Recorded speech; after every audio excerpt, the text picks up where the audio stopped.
What is up, everybody? John McClain with FPS Holsters here, and it's been a while since I've done a video of me making a holster.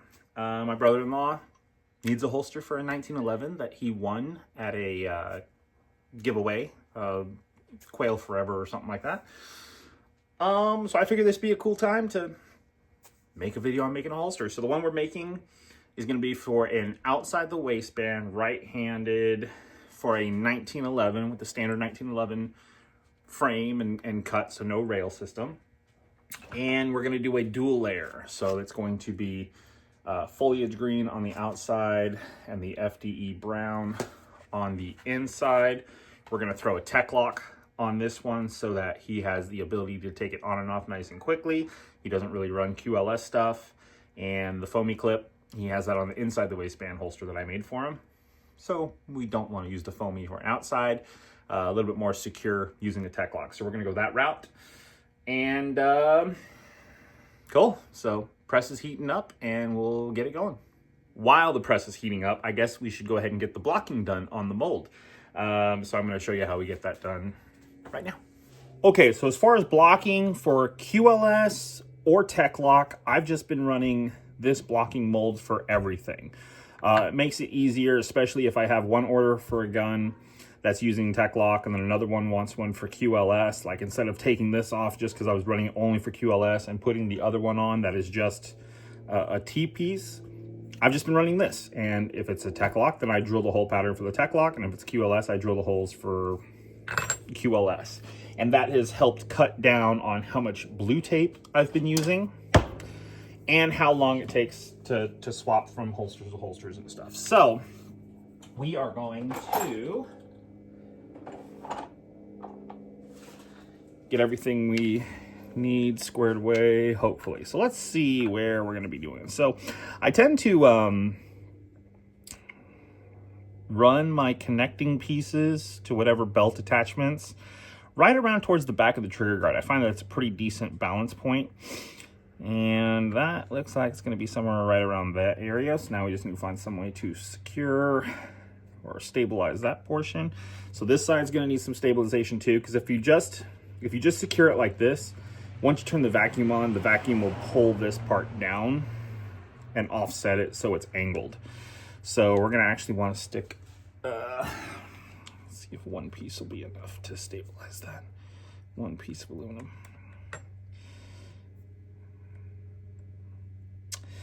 It's a little wobbly, but it's not enough to justify a second piece. So what I have now is a piece of aluminum that I've wrapped in tape several times. So now it's a little bit thicker. Oh yeah, see how it doesn't rock at all. So now we need to get the bottom portion here figured out, which I'm guessing you're probably gonna need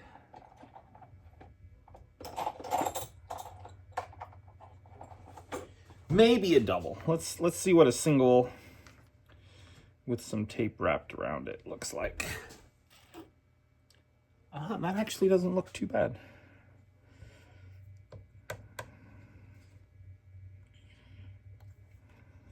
Set it up right like that. I think we'll be good right there. Okay, so let's get some tape on board.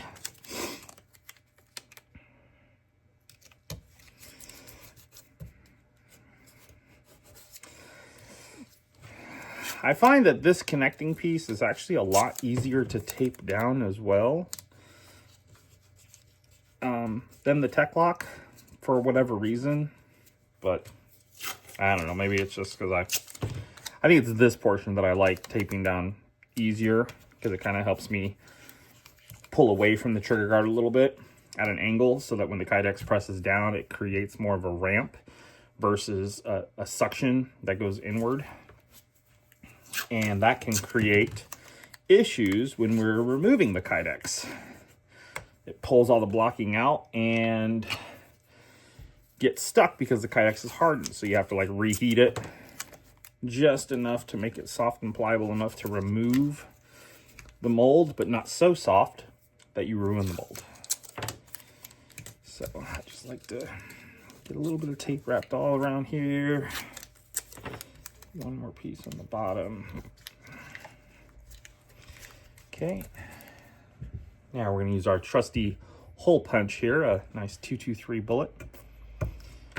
Pop the holes in the tape so that once we turn the vacuum on, the vacuum pulls into those holes the Kydex, and that creates my drill points. So that way I don't have to remove this and put it on the holster and then mark it with a Sharpie or anything like that. I just have to find out where did the vacuum pull the Kydex into it and drill away. All right, so that blocking is set up. Now we just gotta let the heat press finish getting up to 380, and then we will get our Kydex inside it. One of the things I learned, especially when we're doing a dual layer holster, is to make sure that your pad on the bottom is also kind of preheated. That way, once you throw the Kydex on and start the press process, it's going to be heated a little bit from the bottom side up to the top versus just the top heat source pushing down. And especially right now, it's been pretty chilly. It's been like in the 40s. So this will actually be even colder, and that can delay the process of getting the Kydex hot enough for it to fuse together. So we're at 361. It has to get to 380. But at this point, I'll go ahead and close this, because what will happen now is that the temperature will drop from like 360 down, or 363, 364. I find that it tends to drop a couple degrees because the silicone mat is cold, so it drops the temperature of the heating pad. See, now it says 363 right now, so it's already dropping it, and it'll drop it down 2 or 3 more degrees before it starts to warm back up again. So we're already helping the process of getting that Kydex hot enough to fuse the two pieces together to try and make it one. You still get a little bit of separation in the molding process, especially if the angles are really sharp, because the vacuum will suck harder on the piece of Kydex that is directly against the mold, and then the second piece doesn't get sucked in as deeply into those crevices. But yeah. All right, so the brother-in-law wants the green, the foliage green, to be the star of the show, so that goes on the bottom. FDE brown goes on top. Set our sheet on top, and 375 degrees for 375 seconds. Vacuum table is cleaned off. Mold is ready. Unfortunately, I'm not going to be able to do the cool press where you can watch it necessarily happen, because in an effort to extract every holster that I can out of the sheets that I buy. So the sheets are 2 feet by 4 feet. And I found that like 8 by 8 is about the perfect size for most non-light bearing holsters. You can get a full-size holster made out of an 8 by 8 sheet outside the waistband. Inside the waistband, maybe you want a little bit more, but you can still get away with it. However, what that does is the sheet will cover the mold, but it's not enough to cover the entire mold so that you can get a vacuum seal. So I have here is a 1/2 inch piece of high density foam that I will put the Kydex down, put the foam over, and then I use a frame to create that vacuum seal. Now, the cool thing about this foam is once I press down and it creates that seal, it's gonna suck the foam down onto the Kydex and onto the mold. And I actually find it still gives it really good definition. Okay, you get a lot of great definition out of it. And you don't waste nearly as much Kydex. Think about it. If you use a 12 by 12 sheet, which is what I normally do when I make those videos, you know, I'm literally losing an inch on, or well, I mean, for an outside the waistband, I'll end up cutting just a little bit, like a 1/2 inch above my blocking here. So I'm losing like 4 inches off the top. I'll probably lose another inch or 2 off the bottom, plus the 2 to 3 inches on each side here. So that's a lot of Kydex that I'm wasting. Versus when I do an 8x8 sheet, it's just enough to get the holster made. I don't get to get the cool video out of it, but I do get to make way more holsters out of the 2x4 sheets that I buy, and I have them cut into 8x8 sheets. Now this part of the video is sponsored by Voodoo Tactical. Because without their gloves, I would be burning my hands a lot. Yay! Here we go.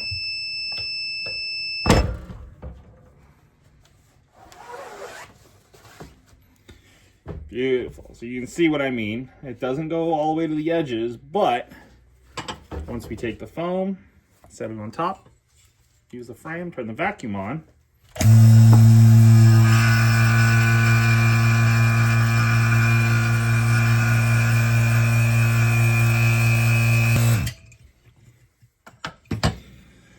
All right, so after about a minute and a half, should be enough. Still a little warm, but I mean, you can see the detail is still really, really good. I can still see all of my drill points. And once we remove this off, you can see how the Kydex has been sucked into the blocking enough that I now know, okay, if I want to do a tech lock, I drill the outside and the 3 down the middle. If I want to do QLS, I drill the inside and then the very bottom one. So just makes that whole process a lot easier rather than what I used to do, which was to have a separate piece of blocking or a tech lock or a QLS that I would put on over this and then use a marker or a white pencil to mark the holes and then take it over to the drill. So now we can move on to the next step.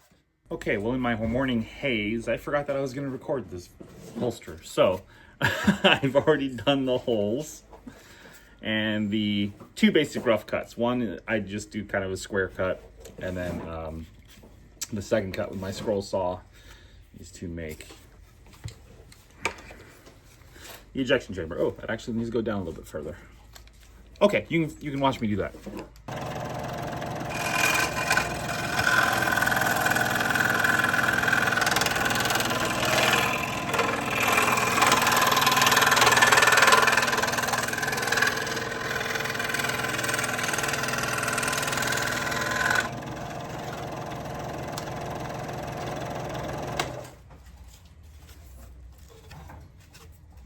All right, there we go. That's a little better.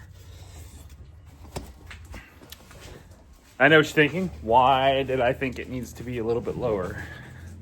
And it's not that it needs to be, but in the competition world, for a holster to be legal for some of these divisions, your holster can go to 1/4 of an inch below your ejection port. So I want to give someone the most amount of clearance legally possible in a competition setting, which is why that needed to come down a little. All right, now we're going to fold it. Now, what I found when folding a dual layer holster is if you heat up one side more than the other or faster than the other, that's where you can encourage the Kydex to split apart. So I I'll warm up the chamber, as I call it, because it's furthest away from the heat source. And I'll just kind of let the warmth, cycle around that area. Once this thing is fired up, I do that for about 16 to 18 seconds. Probably a little bit longer today because it's pretty cold outside, and this Kydex feels a little cool. So maybe closer to like 20 seconds. After that, I will flip it over and get the part that I can get closer to the heating source going, but I will actually cycle it back and forth. So the idea is to spread the heat along the whole width, and that kind of helps encourage for the Kydex there to be at the same temperature and warmed up at the same time. Therefore, when we fold it, we hope to not encourage a split. So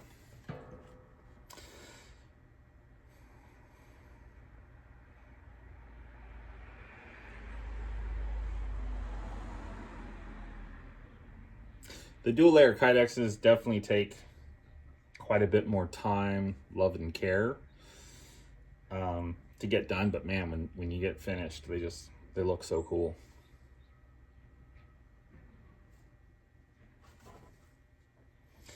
So I will just kind of heat this up, like I said, just depending on how cold the Kydex is and stuff. But basically, once I start, all right, I'm starting to feel I'm getting a little bend here. So now I'll flip over and not put it like right on the heat source, but get it closer and then just cycle it back and forth across that width. This will take about 8 to 10 seconds. I'll get a feel for the Kydex. So it's bending pretty nicely. And then I'll flip it one more time and do like another 5-second stint. And we should be good to go. So take our gun, put it in, fold it, clamp it, and now we're just gonna let it cool down. But you can see how the Kydex did not split, and that's good. That's what I want to happen. All right, now that it's cooled down, it should be rigid enough. We can go ahead and take the gun out, and I'm gonna be running the 0.25 retention gaskets in here, just because this is already pretty thin.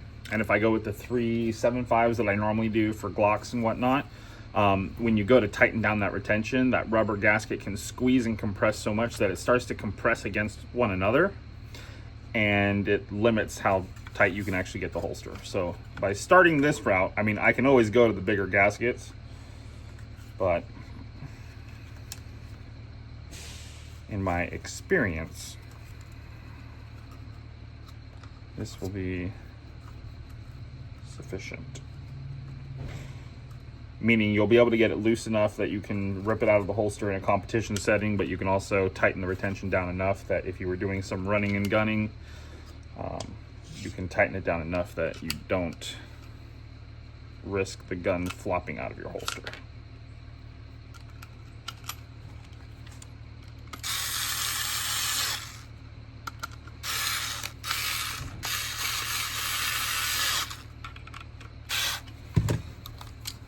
And what I mean is that's pretty much just... All right, now we're gonna take it back over the saw. We're gonna cut an angle cut for the sight. Looks like we can cut a little bit more off the edge here. So we'll reduce the length of this a little bit. We'll cut a corner or an angle cut for the sight, angled to the retention, and then get to sanding. But I am not the child of Ra's al Ghul. I did not make the climb.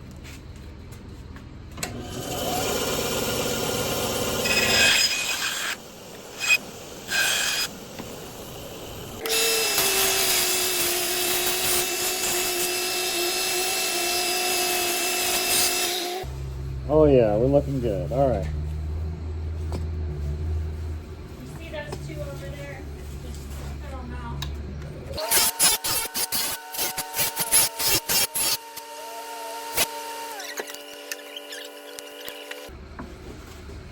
Now I'll use this just to get the outer edges, and then I'll use the Dremel to get the inner.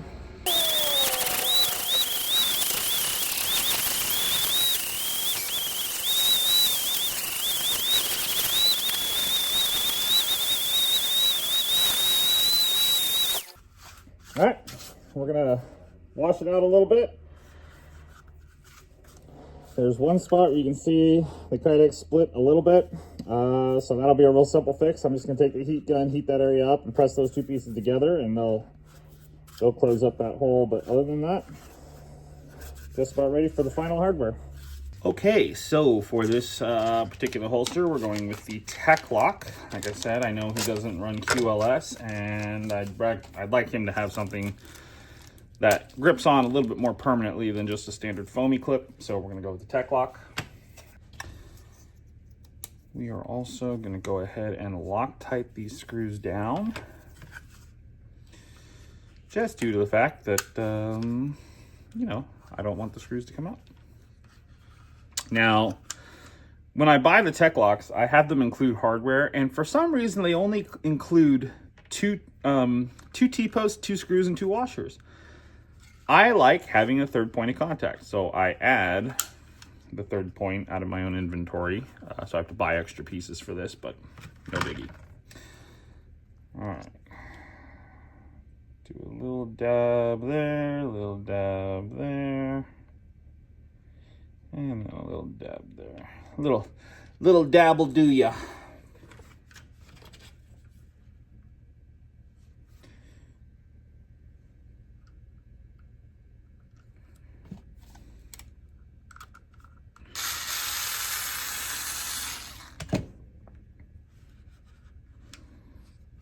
Now I know what you're thinking here. I've got all this gear and equipment. Why do I have such a cheap-o screwdriver? Well, the answer is simple. With as much of this as I do, I want to burn this motor out so I can buy like 10 more before I burn the motor out of one that maybe will last 2 or 3 times longer, but also costs 4 or 5 times more expensive.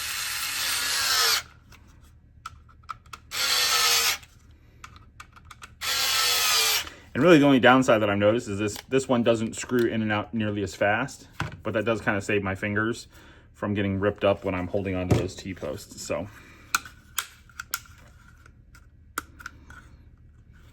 gotta love this Blade Tech design. It really is nice. So all right, and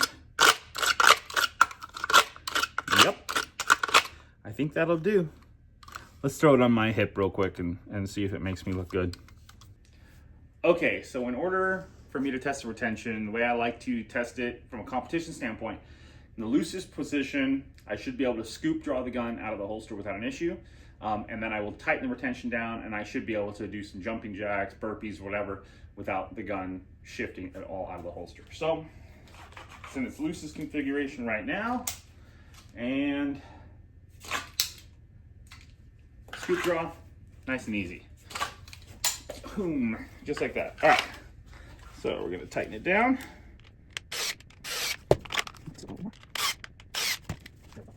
And it's just the Blade Tech sliding on my belt, but oh yeah, and the gun doesn't come out. You can still rip it out, but retention is a lot higher. So there we go. I gotta say, I'm pretty happy with the way it turned out. I'm sure Mike will, but let me know what you think. And if you're wondering why I still have some space there, it's in case he wants to add a threaded barrel. All right, everybody. Well, I am John McClain with FPS Holsters. Thank you so much for tuning in and watching. I hope you found the video fun, informative, enjoyable. If you're making your own holsters, then cool. Send me some links. I'd love to check them out. If you got any questions, concerns, comments, you know where to leave them. In the meantime, I'll catch you on the next one.